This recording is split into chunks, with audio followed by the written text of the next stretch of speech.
Þá tekur að lokum til máls hv. 9. þingmaður Reykjavíkurkjördæmis norður, Þráinn Bertelsson. Virðulegi forseti, aldrei í sögunni hefur nokkur þjóð beðið af jafnmikilli óþreyju eftir jafnvondum fréttum eins og íslenska þjóðin hefur beðið eftir þeirri skýrslu rannsóknarnefndar sem nú loksins hefur verið afhent þingi og þjóð.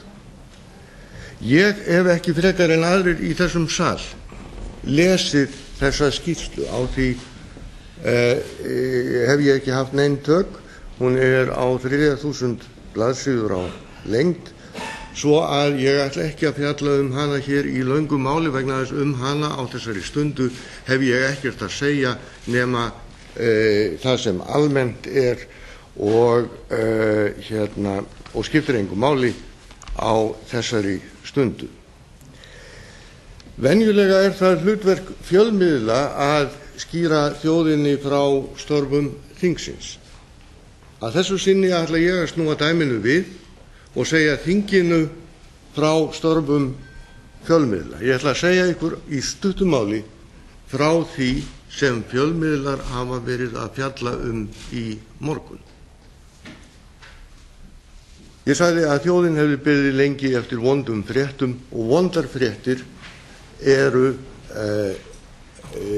ær og kýr fjölmiðla og af vondum fréttum hefur ekki verið neitt skortur þar sem af þessum degi.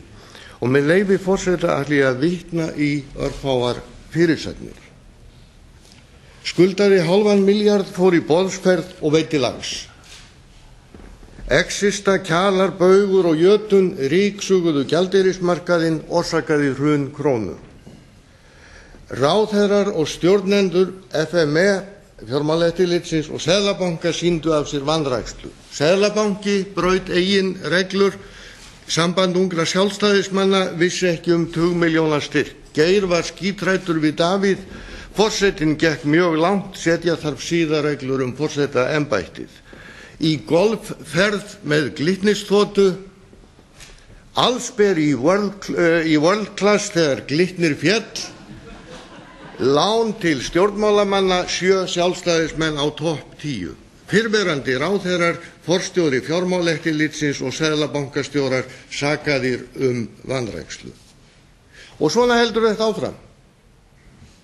Endalausar vísbendingar siðleysi, heimsku, afglöp, græðgi og valdafíkn.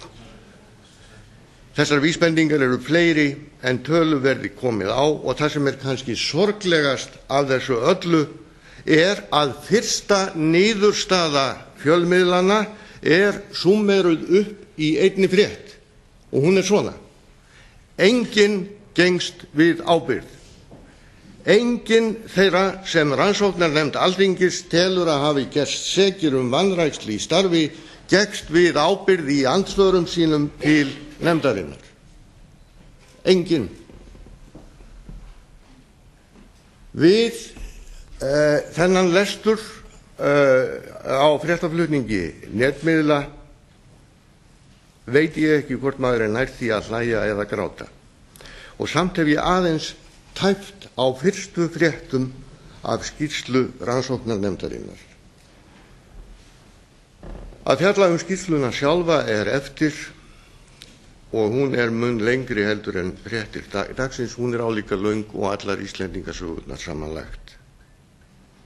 Það í okkar verkahring sem sitjum á Alþingi að láta þá sæta ábyrgð sem hana eiga að bera, burt séð frá því hvað þeim sjálfum finnst.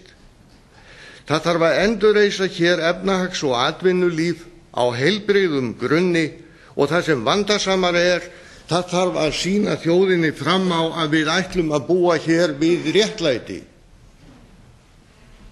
Þótt sakamenn flýi úr landi mun réttlætið áfram eiga lögheimili á Íslandi og vera þar að störfum.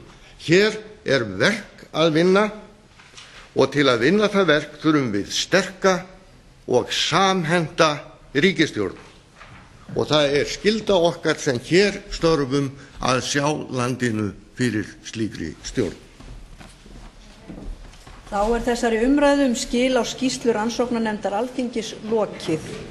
Listi með útbýttum þingskjölum liggur frammi. Fleira liggur ekki fyrir þessum fundi. Til næsta fundar verður boðað með dagskrá. Fundinum er slitið.